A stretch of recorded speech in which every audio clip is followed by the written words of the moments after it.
Welcome back to the MMA Plug, presented to you by the Talk of Colorado on 98.1 FM, Mile High Sports Radio. I'm your host, Jordan Kurtz, sitting here alongside UFC middleweight Josh Fremd, along with the Yeti Josh Bradle. Make sure that you smash that subscribe button if you are following along on the online segments.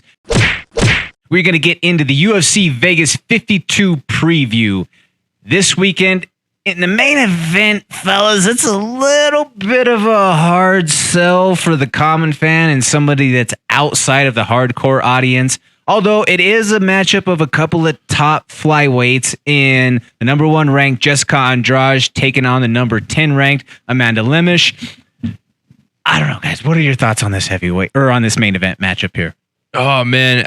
Like you said, it's not really a needle mover. And like we were talking about earlier, this is just where does Andrade go from here? Like you have the number 1 versus the number 10. There's really, when you cleared everyone out, but the king's the king and you're not really going to take that throne at all. Where do you go from there? It's tough. It's tough. You know, especially when, like you say there with Andrade, Andrade started off at 35, wasn't able to achieve sustained success there. Goes down to 15, does win the belt, but is a one and done as far as that situation goes. And many people consider it to be kind of a fluke fashion in the form that she won it in that held Kimura from Rose Namajunas. And then she goes up to 25, pretty much clears through everybody and dominates in a lot of those fights, but then goes on to fight Valentina Shevchenko, and Valentina just does what Valentina does. So it's tough, I mean, if Andrade wins, what do we do with her? You know what I mean? She has to fight men then. She's moving around. I'm not touching that one.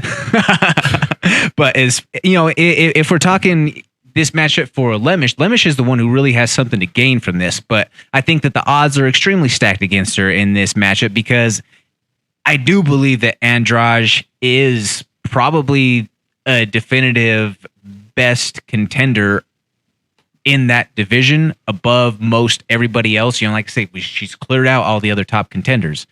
But if Lemos is able to pull off the win, she beats the number 1 contender, she might be the next person in line for a title shot. I mean, that would make sense maybe, right? Like in the rankings, like if she beats the number 1 contender.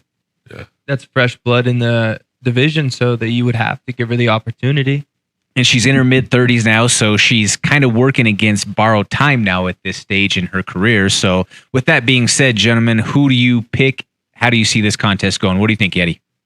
I don't really know which way it's going to go, brother, but I wish the best for Andrade. I think that it's something that you got to capitalize, seize your moment, so seize the moment.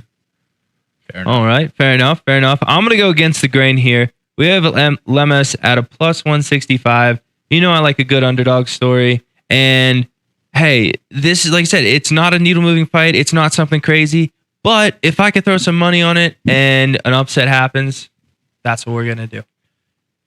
I think that's very fair, and that's a great value pick right there. I don't know that Lemos has enough to be able to stop the raging bull forward motion of Jessica Andrade. I really don't know if she does, so I'm going with the safe money and taking Jessica Andrade in that one. Thank you so much for watching. Please hit that like, share, and subscribe button. That helps us continue to produce this original MMA content and bring it for you every single week. Tune in to the MMA Plug presented by DenverSportsBetting.com on 98.1 FM, Mile High Sports Radio on Wednesday nights from 6 to 7 p.m. or live stream at DenverSportsBetting.com/radio.